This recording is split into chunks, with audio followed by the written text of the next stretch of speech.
नमस्कार साथियों, जय हिंद, वंदे मातरम। स्वागत है आप सभी का एग्ज़ाम सक्सेस जोन की सरकारी मास्टर सीरीज़ में। आज हम अपनी क्लास में प्याजे का जो कल हमने संज्ञानात्मक सिद्धांत आपको अच्छे से समझाया था, पढ़ाया था, उसी सिद्धांत से संबंधित 30 महत्वपूर्ण प्रीवियस ईयर क्वेश्चंस को सोल्व करेंगे, जो आपकी सभी शिक्षक भर्ती परीक्षाओं के लिए बेहद ही महत्वपूर्ण साबित होंगे। तो चलिए बिना समय गवाए स्टार्ट करते हैं आज की अपनी क्लास को, ठीक है। और अगर आपको हमारी वीडियो पसंद आए तो हमारी वीडियो को लाइक कीजिएगा और हमारे चैनल को सब्सक्राइब कीजिएगा। तो ठीक है, चलिए आप अपना पहला प्रश्न लेते हैं। पहला प्रश्न है, प्याजे के अनुसार बच्चों के चिंतन में वयस्कों से होता है ना कि ए प्रकार मात्रा, बी आकार मूर्तता, सी प्रकार आकार, डी मात्रा प्रकार। तो इसका सही आंसर है प्रकार मात्रा। यानी प्याजे के अनुसार बच्चों के चिंतन में वयस्कों से क्या है, प्रकार से में अंतर होता है, यानी मात्रा में नहीं। यानी बच्चों के जो सोचने का तरीका सोचने का प्रकार यानी तरीका अलग होता है। इसका मतलब ये नहीं है कि मात्रा में कमी हो। मात्रा में कमी नहीं है, बच्चे सोचते हैं, लेकिन उनके सोचने का जो होता है वो तरीका अपना अलग होता है, तरीके का प्रकार अलग होता है, ठीक है। सोचने का जो प्रकार है वो अलग होता है, ठीक है। हमारा अगला प्रश्न है, देखिए, प्याजे के अनुसार बच्चों की सोच वयस्कों से प्रकार यानी गुणवत्ता में भिन्न होती है, मात्रा परिणाम में नहीं। बच्चे अलग तरह से सोचते हैं, कम नहीं सोचते हैं। यानी बच्चों के जो सोचने का तरीका है वो अलग होता है। इसका मतलब ये नहीं है कि जो बच्चे हैं कम सोचते हैं, ठीक है। हमारा अगला प्रश्न है, जीन प्याजे के अनुसार संज्ञानात्मक विकास के किस चरण पर बच्चा वस्तु स्थायित्व ऑब्जेक्ट परमानेंस प्रदर्शित करता है? संवेदी गामक अवस्था, पूर्व संक्रियात्मक अवस्था, मूर्त संक्रियात्मक अवस्था, औपचारिक संक्रियात्मक अवस्था। तो कल की क्लास में हमने बताया था जो वस्तु स्थायित्व होती है कौन सी अवस्था की विशेषता होती है। तो इसका सही आंसर है संवेदी गामक अवस्था। और संवेदी गामक अवस्था कौन सी होती है? जो सबसे पहली स्टेज बताई थी, जो क्या होती है 0 से 2 वर्ष के बीच जो होती है वो होती है हमारी सेंसरी मोटर स्टेज। इसमें क्या है, ऑब्जेक्ट परमानेंस की टेंडेंसी बच्चों में होती है, ठीक है। इसका मतलब क्या है, जन्म से 2 वर्ष की जो अवस्था है यानी संवेदी गामक के अंत तक बच्चे में समझ आ जाता है कि वस्तुएं तब भी मौजूद रहती हैं जब वे दिखाई नहीं देती। इसी को कहा था वस्तु स्थायित्व, ठीक है। हमारा अगला प्रश्न है प्रश्न नंबर 3, अहम केंद्रित चिंतन यानी ईगो सेंट्रिक थॉट प्याजे के अनुसार किस अवस्था की मुख्य विशेषता है? संवेदी गामक अवस्था, पूर्व संक्रियात्मक अवस्था, मूर्त संक्रियात्मक अवस्था, अमूर्त संक्रियात्मक अवस्था। तो अहम केंद्रित चिंतन मतलब जब बच्चे को सिर्फ क्या है, वो अपने ही अनुसार सोचता है। यानी जैसा मैं सोच रहा हूँ वही ठीक है, जैसा मैं कर रहा हूँ वैसा वही ठीक है। यानी जैसा मैं हूँ वैसे ही सामने वाला भी है। यानी अभी वो दूसरों के नज़रिए से नहीं सोच पाता है, उसके लिए सिर्फ अपना ही नज़रिया क्या यही है। यानी अहम वाली प्रवृत्ति होती है, यानी मैं वाली प्रवृत्ति होती है वो। अब ये पूछा है कि वो किस अवस्था की मुख्य विशेषता है, तो कल हमने बताया था ये कौन सी विशेषता होती है, पूर्व संक्रियात्मक अवस्था यानी प्री ऑपरेशनल स्टेज। और ये स्टेज हमारी कौन सी अवस्था थी, यानी जो 2 से 7 वर्ष वाली थी वो हमारी क्या थी, पूर्व संक्रियात्मक अवस्था, अहम केंद्रित चिंतन, ठीक है। अगला प्रश्न लेते हैं, पूर्व संक्रियात्मक अवस्था 2 से 7 वर्ष में बच्चा यह मानता है कि जैसे वह देखता है या सोचता है बाकी दुनिया भी वैसे ही देखती और सोचती है। हमारा अगला प्रश्न है, प्याजे के अनुसार स्कीमा का अर्थ क्या है? स्कीमा शारीरिक विकास का चरण, अधिगम की एक तकनीक, मानसिक संरचनाएं जो सूचनाओं को व्यवस्थित और संसाधित करती है, सामाजिक संपर्क के नियम। तो प्याजे के अनुसार स्कीमा क्या है, मानसिक संरचनाएं जो सूचनाओं को व्यवस्थित और संसाधित करती हैं, ठीक है। यानी स्कीमा ज्ञान की वह श्रेणी है जो हमें दुनिया को समझने और उसकी व्याख्या करने में मदद करती है। इसके लिए क्या है, एक शब्द का यूज़ किया था प्याजे ने, ये कहा था स्कीमा क्या है, ज्ञान का पैकेट या मानसिक ढांचा है, ठीक है। तो स्कीमा क्या होता है, किसी भी बच्चे के ज्ञान का एक पैकेट है, या मानसिक ढांचा उसके सोचने का जो एक पैटर्न है, वो क्या था, स्कीमा। ठीक है। अगला प्रश्न है हमारा प्रश्न नंबर 5। जब बच्चा अपनी पुरानी योजनाओं यानी स्कीमा में बिना बदलाव किए नई जानकारी को शामिल करता है तो इसे क्या कहा जाता है। यानी जब बच्चा क्या है, अपनी जो पुरानी उसकी जानकारी है उसमें बिना कोई बदलाव किए उसी में नई जानकारी को शामिल कर लेता है तो इसको क्या कहा जाता है। आत्मसातीकरण, समायोजन, संतुलन, संरक्षण। तो इसका सही आंसर है आत्मसातीकरण। आत्मसातीकरण यानी एसिमिलेशन। ठीक है।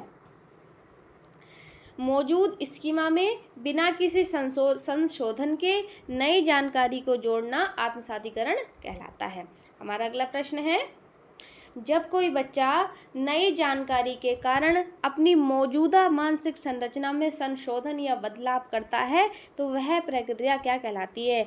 यानी जो बच्चे को यानी कोई बच्चा है, उसको क्या है, नई जानकारी मिली है, तो जो नई जानकारी है उसको मिली है, तो उसको जो पहले से जानकारी थी, उस मौजूद जानकारी यानी जो पहले से जो मौजूद जानकारी थी, अब उसको वो मिली है, तो उसको जब वो अपने अंदर समाएगा यानी एडजस्ट करेगा तो उसको क्या है, कुछ बदलाव करना पड़ेगा। यानी अपना जो पैटर्न उसने पहले से स्कीमा बना रखा था उसको क्या है, उसको अब चेंज करना पड़ेगा। तो पूछा गया है ये जो प्रक्रिया है ये क्या कहलाती है। आत्मसातीकरण, समायोजन, वस्तु स्थायित्व, जीववाद। तो इसका सही आंसर है समायोजन, एकोमोडेशन। यानी जब नई जानकारी के कारण अपना जो मौजूद स्कीमा होता है उसमें क्या किया जाता है, संशोधन या बदलाव किया जाता है, तो इसको कहते हैं समायोजन। यानी एडजस्ट करता है वो अब। ठीक है। नई जानकारी या अनुभव के आधार पर अपनी पुरानी स्कीमा को बदलना समायोजन कहलाता है। हमारा अगला प्रश्न है प्रश्न नंबर 7 है, संरक्षण की अवधारणा किस अवस्था में विकसित होती है। संरक्षण मतलब कंजर्वेशन की अवधारणा जो है किस अवस्था में विकसित होती है। संवेदीगामक अवस्था, पूर्व संक्रियात्मक अवस्था, मूर्त संक्रियात्मक अवस्था, औपचारिक संक्रियात्मक अवस्था। तो इसका सही आंसर है मूर्त संक्रियात्मक अवस्था। और मूर्त संक्रियात्मक अवस्था हमारी कौन सी थी, 7 से 12 वर्ष। 7 से 12 वर्ष की जो हमारी अवस्था थी वो कौन सी थी, मूर्त संक्रियात्मक अवस्था। उस अवस्था की विशेषता क्या थी, संरक्षण। संरक्षण का क्या मतलब है, यानी अब बच्चा समझने लग जाता है, यानी अब बच्चा समझने लगता है कि किसी वस्तु का आकार या रूप बदलने से उसकी मात्रा या आयतन नहीं बदलती है। ठीक है। यानी बच्चे को अब आयतन, द्रव्यमान, लंबाई, चौड़ाई, जितने भी ये कॉन्सेप्ट होते हैं इसको वो क्या है, अब समझने लग जाता है। यही क्या होता है, संरक्षण। ठीक है। हमारा अगला प्रश्न है, जीन पियाजे के अनुसार बच्चे ज्ञान का निर्माण किस प्रकार करते हैं। पुरस्कार और दंड के माध्यम से, वयस्कों के अनुकरण द्वारा, वातावरण में सक्रिय रूप से खोजबीन और अंतःक्रिया करके, निष्क्रिय रूप से जानकारी ग्रहण करके। तो इसका सही आंसर है बच्चे ज्ञान का निर्माण करते हैं वातावरण में सक्रिय रूप से खोजबीन और अंतःक्रिया करके, यानी खुद से वो चीज़ों को करते हैं। ठीक है। पियाजे जो है, देखिए पियाजे जो है बच्चों को नन्हे वैज्ञानिक कहते हैं। पियाजे क्या कह रहे हैं, बच्चों को नन्हे वैज्ञानिक हैं जो दुनिया की समझ का निर्माण स्वयं सक्रिय गतिविधियों द्वारा करते हैं। यानी वो मान नहीं लेते हैं चीज़ों को, की जो चीज़ें चल रही हैं बनी बनाई चीज़ों को, पहले क्या है वो खुद करते हैं। खुद से क्या करने के बाद उनको समझ विकसित होती है, उसी से क्या करते हैं वो अपने ज्ञान का निर्माण करते हैं। ठीक है। इसीलिए उनको कहा गया है नन्हा वैज्ञानिक। ठीक। हमारा अगला प्रश्न है, जीववाद।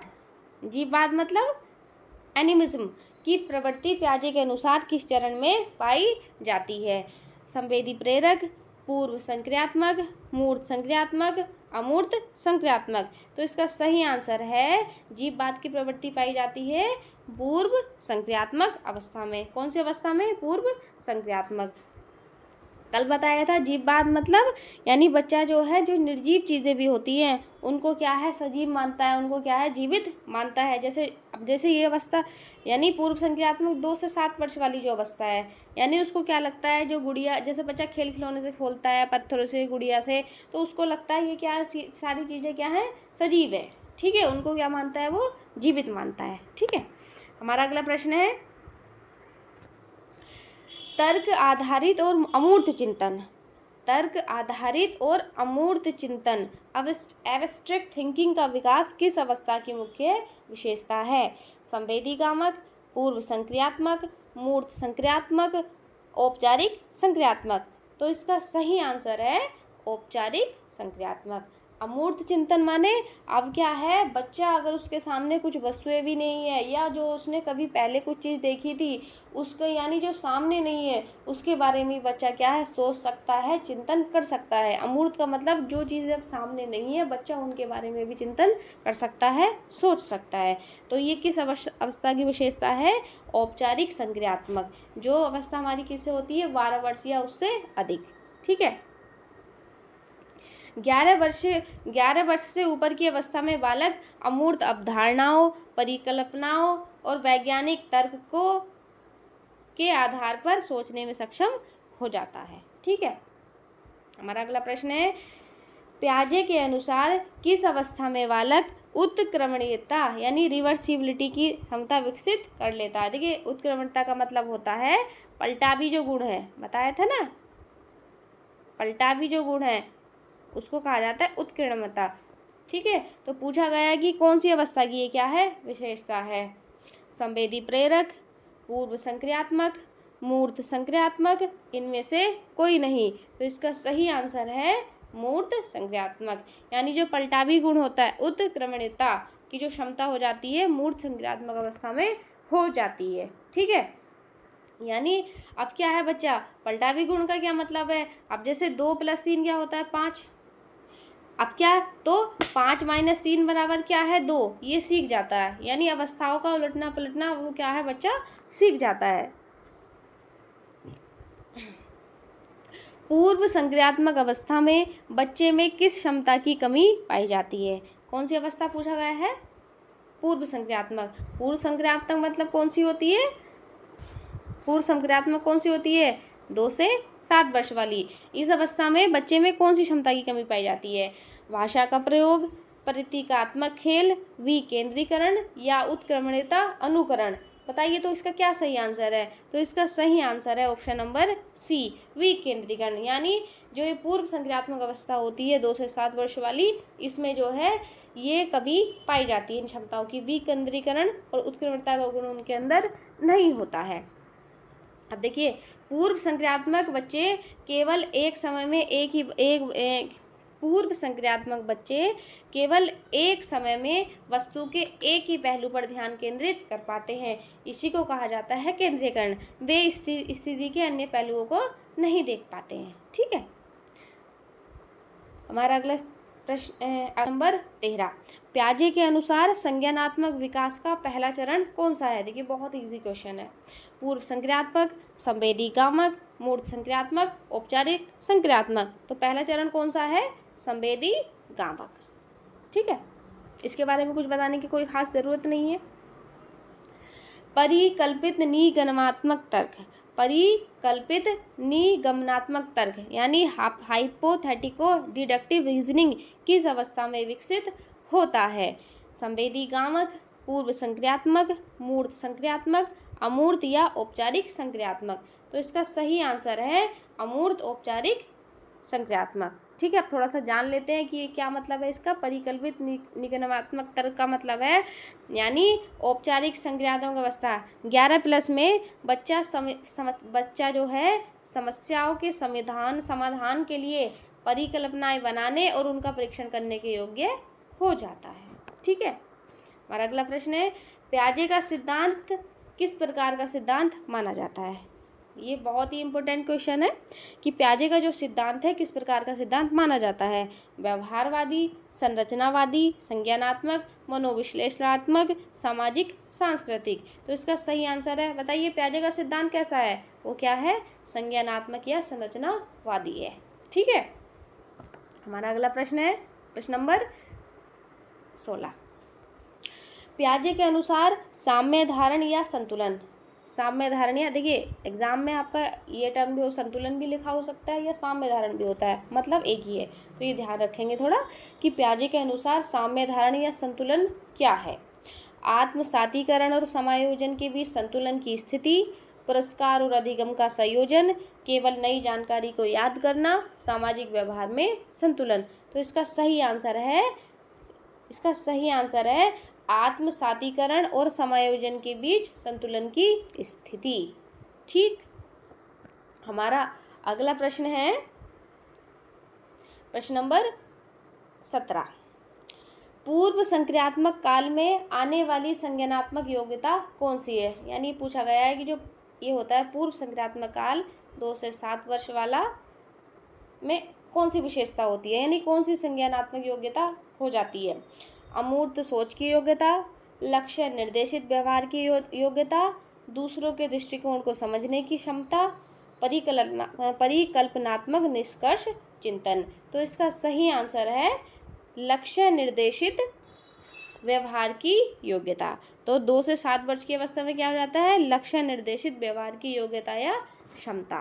ठीक है, इसका मतलब है यानी इस अवस्था में बच्चा जानबूझकर किसी उद्देश्य को पूरा करने के लिए क्या करता है? गतिविधियां करना शुरू कर देता है। तो लक्ष्य निर्देशित व्यवहार, लक्ष्य यानी कोई भी लक्ष्य है उसको पूरा करने के लिए बच्चा क्या करेगा? आप गतिविधियों को करना शुरू कर देता है।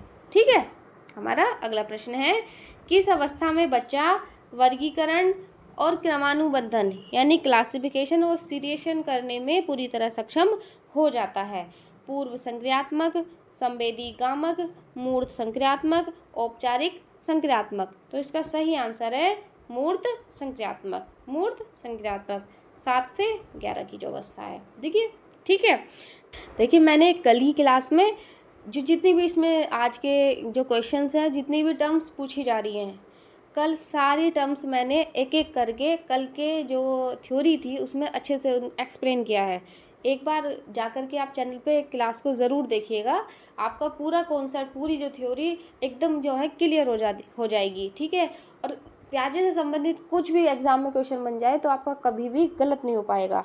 ठीक है, तो ये जो वर्गीकरण, क्रमानुबंधन, स्कीमा, समायोजन, आत्मीकरण, जितने भी सारी टर्म्स हैं प्याजे से संबंधित, सारी आपको जो है अच्छे से क्या हो जाएगी और आपका रिवीजन भी हो जाएगा। प्लीज़ जाकर आप एक बार क्लास को ज़रूर देखिएगा। ठीक है, और हमारी क्लास पसंद आएगी तो आपको चैनल को हमारे सब्सक्राइब ज़रूर करिएगा, ताकि आपको हमारी हर क्लास का नोटिफिकेशन मिलता रहे और हमारी हर क्लास से आप क्या है अपनी थ्योरी को, अपने कॉन्सेप्ट को क्लियर कर सकें। ठीक है, हमारा अगला प्रश्न है प्रश्न नंबर 19। पियाजे के अनुसार बच्चों का नैतिक विकास किस क्रम में होता है? यानी पियाजे के अनुसार बच्चों का जो नैतिक विकास है किस क्रम में होता है? स्वायत्तता से परायत्तता की ओर, परायत्तता से स्वायत्तता की ओर, केवल आंतरिक नियमों द्वारा, सामाजिक दबाव के बिना। तो इसका सही आंसर है परायत्तता से स्वायत्तता की ओर, हेटेरोनोमी से ऑटोनोमी की ओर। अब देखिए, हम जान लेते हैं ये क्या होता है परायत्तता और स्वायत्तता। देखिए परायत्तता से स्वायत्तता की ओर, देखिए पियाजे के अनुसार शुरुआत में बच्चे नियमों को किसी बाहरी सत्ता द्वारा बनाया गया मानते हैं, यानी उनको लगता है जो नियम बनाए गए हैं किसी बाहरी सत्ता द्वारा बनाए गए हैं। ठीक है, यानी परायत्तता किसी दूसरे के द्वारा। लेकिन बच्चे क्या है बाद में समझते हैं, यानी समझते कैसे हैं? जब वो खुद से उन चीज़ों को करना शुरू करते हैं तो वे समझते हैं कि ये नियम जो है ये आपसी सहमति से बदले भी जा सकते हैं। यानी जो नियम बनाया गया है तो इसको क्या है आपसी सहमति से भी बदला जा सकता है, यानी ये क्या हो गया स्वायत्तता। ठीक है, हमारा अगला प्रश्न है पियाजे के अनुसार विकास एक प्रक्रिया है। पियाजे के अनुसार पूछा गया कि विकास कैसी प्रक्रिया है? सतत, असतत, अनियंत्रित, वातावरणीय। तो इसका सही आंसर है असतत। यानी पियाजे ने कहा क्या है कि विकास कैसी है? डिसकंटिन्यूअस, असतत है, लगातार चलने वाली प्रक्रिया नहीं है। असतत का मतलब जो लगातार ना चले। अब देखिए कैसे पियाजे विकास को स्पष्ट चरणों में विभाजित करते हैं, यानी पियाजे ने तो चरणों में बांट दिया है। ठीक है, इसलिए उनके अनुसार क्या है विकास असतत होता है, ये नहीं लगातार नहीं होता है। ठीक है, उन्होंने तो चरणों में बांटा है विकास को।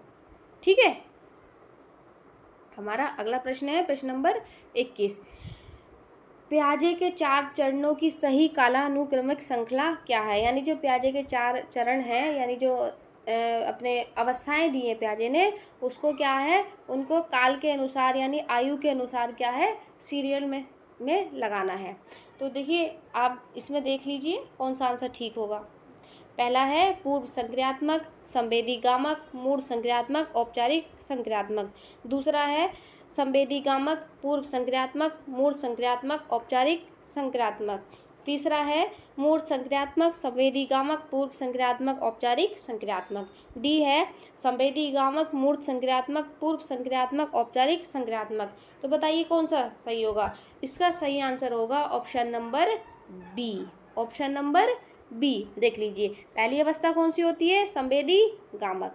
दूसरी कौन सी होती है, पूर्व संक्रियात्मक। तीसरी कौन सी होती है, मूर्त संक्रियात्मक। और चौथी जो होती है वो होती है औपचारिक संक्रियात्मक। ठीक है, पहली संवेदीगामक, दूसरी पूर्व संक्रियात्मक, तीसरी मूर्त संक्रियात्मक और चौथी औपचारिक संक्रियात्मक। ठीक है, ये चारों चरणों को क्या है, आप इसका एकदम क्रम याद रखेंगे और साथ में इनकी जो आयु बांटी गई है उसको भी याद रखेंगे कि किस अवस्था में कितनी आयु होती है। ठीक है, हमारा अगला प्रश्न है प्रश्न नंबर 22। 5 साल की रिया को लगता है कि अगर मिट्टी के गोले को दबाकर चपटा किया जाए तो मिट्टी बढ़ जाती है।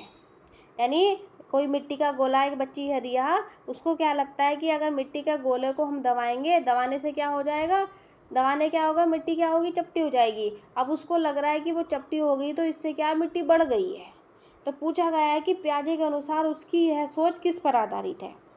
केंद्रीयकरण, विकेंद्रीकरण, अमूर्त तर्क, वस्तु स्थायित्व। तो इसका सही आंसर है केंद्रीयकरण। क्या आंसर है इसका सही, केंद्रीयकरण। यानी केंद्रीयकरण क्या था, यानी क्रिया क्या है, केवल एक पहलू को, लंबाई चौड़ाई पर ध्यान दे रही है, बाकी पहलुओं को क्या कर रही है, वो नज़रअंदाज कर रही है, बाकी पहलुओं को नजर कर रही है। इसी को कहा जाता है केंद्रीयकरण। केंद्रीयकरण माने केंद्र क्या, उसका सिर्फ कोई एक ही पहलू है, बाकी का जो सारे पहलू है उसके आसपास से उसको क्या कर रही है, वो एकदम इग्नोर कर रही है, उन पर ध्यान नहीं दे रही है। यही प्रवृत्ति क्या होती है, केंद्रीयकरण कहलाती है। ठीक है, हमारा अगला प्रश्न है प्रश्न नंबर 23। एक बच्ची कहती है धूप में कपड़े जल्दी सूख जाते हैं, यह किस प्रकार के चिंतन का प्रदर्शन कर रही है। यानी बच्ची कह रही है कि धूप में कपड़े जल्दी सूख जाते हैं, तो वह किस प्रकार के चिंतन का प्रदर्शन कर रही है। अहम केंद्रित चिंतन, कार्य कारण यानी कैजुअलिटी, कॉज एंड इफेक्ट संबंध, विपर्ययी चिंतन, प्रतीकात्मक चिंतन। तो इसका सही आंसर है वो क्या चिंतन कर रही है, क्या चिंतन कर रही है, वो कार्य कारण का। ठीक है, यानी धूप में कपड़े जल्दी सूख जाते हैं तो कार्य कारण का ये संबंध का चिंतन कर रही है। यानी कारण क्या है, धूप, क्या कारण क्या है इसमें, धूप, और उसका जो परिणाम आया है वो आया है कपड़ों का सूखना। ये बीच के संबंध को बच्ची समझ रही है। हमारा अगला प्रश्न है प्रश्न नंबर 24। ट्रांसडक्टिव रीजनिंग किस अवस्था की विशेषता है। ट्रांसडक्टिव रीजनिंग संवेदीगामक, पूर्व संक्रियात्मक, मूर्त संक्रियात्मक, औपचारिक संक्रियात्मक। तो इसका सही आंसर है पूर्व संक्रियात्मक।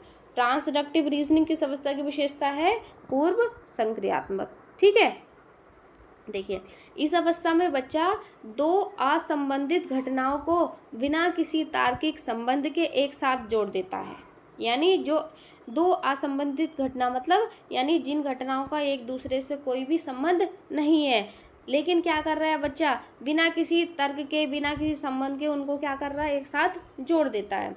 अब तो यानी एक एग्जाम्पल है, जैसे पिज्ज़ा गोल है, अब पिज़्ज़ा गोल है, चंद्रमा, तो बच्चा क्या कह रहा है, पिज़्ज़ा गोल है और चंद्रमा भी गोल है, तो उसने क्या कहा है कि इसलिए चंद्रमा भी क्या है, पिज़्ज़ा है। यानी पिज़्ज़ा गोल है और चंद्रमा भी गोल है, इसलिए चंद्रमा क्या है, एक पिज़्ज़ा है। तो ये क्या होती है, इसी को कहा जाता है ट्रांसडक्टिव रीजनिंग। क्या जाता है, ट्रांसडक्टिव रीजनिंग। और ये विशेषता कौन सी अवस्था की है, पूर्व संक्रियात्मक। ठीक है, हमारा अगला प्रश्न है प्रश्न नंबर 25। निम्नलिखित में से कौन सा पियाजे के अनुसार संज्ञानात्मक विकास का एक कारक नहीं है। संज्ञानात्मक विकास का एक कारक नहीं है। परिपक्वता, भौतिक विश्व के साथ अनुभव, सामाजिक भाषा, सुदृढ़ीकरण या पुनर्बलन, साम्य धारण। तो इसका सही आंसर है ऑप्शन नंबर सी। सामाजिक भाषा सुदृढ़ीकरण पुनर्बलन, यानी ये संज्ञानात्मक विकास का कारक नहीं है। ये कारक किसने दिया था? ये वाइगोस्की का था, सामाजिक भाषा। ठीक है, ये भी ध्यान रखेंगे कि जो टर्म दी है इनसे संबंधित नहीं, किससे संबंधित है, तो सामाजिक भाषा का किसने किया था? वाइगोस्की ने। ठीक है, हमारा अगला प्रश्न है प्रश्न नंबर 26। बच्चा किस अवस्था में वास्तविक यानी मूर्त वस्तुओं के बिना भी अवधारणाओं पर विचार करने में सक्षम हो जाता है? पूर्व संक्रियात्मक, मूर्त संक्रियात्मक, अमूर्त औपचारिक संक्रियात्मक, संवेदी गामक। तो इसका सही आंसर है अमूर्त औपचारिक संक्रियात्मक, यानी मूर्त वस्तु, यानी जो वस्तु है उसके सामने भी नहीं है लेकिन उनके बारे में वह सोच सकता है। तो कौन सी अवस्था है जिसमें बच्चा यह करने में सक्षम हो जाता है? तो अमूर्त औपचारिक संक्रियात्मक अवस्था। ठीक है, हमारा अगला प्रश्न है प्रश्न नंबर 27। पूर्व संक्रियात्मक बच्चे के लिए एक शिक्षक को क्या करना चाहिए? अमूर्त समस्याओं पर काम करने को देना चाहिए, मूर्त वस्तुओं और दृश्य श्रव्य सामग्रियों का प्रचुर मात्रा में प्रयोग करना चाहिए, जटिल पदानुक्रमों को प्रस्तुत करना चाहिए, केवल लिखित व्याख्यान देना चाहिए।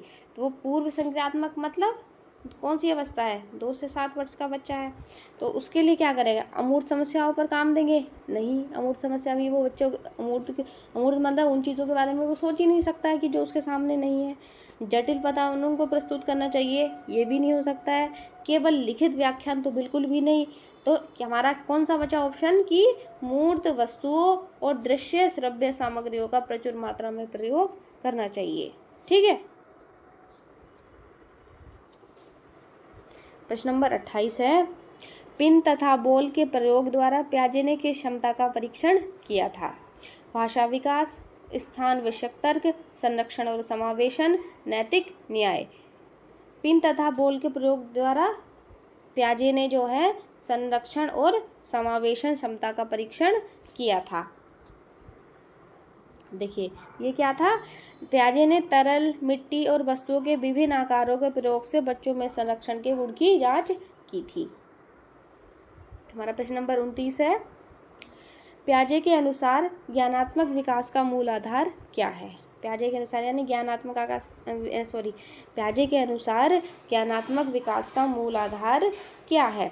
सामाजिक अंतःक्रिया, जैविक परिपक्वता और पर्यावरण से अंतःक्रिया, शिक्षक द्वारा दिया गया मार्गदर्शन, अनुकरण और अवलोकन। तो इसका सही आंसर है जैविक परिपक्वता और पर्यावरण से अंतःक्रिया। तो पियाजे ने विकास यानी जो ज्ञानात्मक विकास का मूल आधार किसको माना है? जैविक परिपक्वता और पर्यावरण से अंतःक्रिया। ठीक है, पियाजे मानते हैं कि जैसे जैसे बालक में जैविक परिपक्वता आती है वह पर्यावरण के साथ क्रिया करके ज्ञान का विकास करता है। प्रश्न नंबर 30 और ये हमारी क्लास का आज का लास्ट प्रश्न है। पियाजे के सिद्धांत में ज्ञानात्मक संरचनाओं कॉग्निटिव स्ट्रक्चर्स को किस रूप में संदर्भित किया जाता है? Schema, zone of proximal development, साधन साध्य विश्लेषण, विकास का क्षेत्र। तो इसका सही आंसर है स्कीमा, यानी ज्ञानात्मक संरचना। ये पैटर्न, सोच का जो पैटर्न यानी ज्ञानात्मक संरचनाएं, जो उसके ज्ञान यानी जो उसने अपने दिमाग में संरचनाएं स्ट्रक्चर्स बना रखी हैं, वही क्या था? यानी पैटर्न बताया था ना सोच का, उसके ज्ञान का जो पैटर्न है वो क्या था? स्कीमा था। तो यही क्या है? इसी को ज्ञानात्मक संरचनाओं को किस रूप में संदर्भित किया जाता है? स्कीमा। किस रूप में? स्कीमा। ठीक है, तो साथियों आज की क्लास हमारी यहीं समाप्त होती है। उम्मीद है आपको हमारी क्लास आज की अच्छी लगी है और हम आशा है कि आपके लिए ये जो क्लास है उपयोगी साबित होगी और आपके जो आने वाले जितने भी एग्ज़ाम्स हैं, शिक्षक भर्ती से संबंधित जितने भी एग्ज़ाम है या शिक्षक पात्रता परीक्षा जितने भी एग्ज़ाम्स हैं, पियाजे से संबंधित जो भी क्वेश्चन होगा हमारी क्लास से वो बाहर नहीं होगा। ठीक है, और अगर आपको हमारी क्लास पसंद आई है तो हमारे चैनल को सब्सक्राइब करें, हमारी वीडियो को लाइक करें। अब सरकारी मास्टर सीरीज़ की अगली क्लास में हम फिर से मिलेंगे अपने किसी एक नए टॉपिक के साथ। तब तक के लिए धन्यवाद। जय हिंद।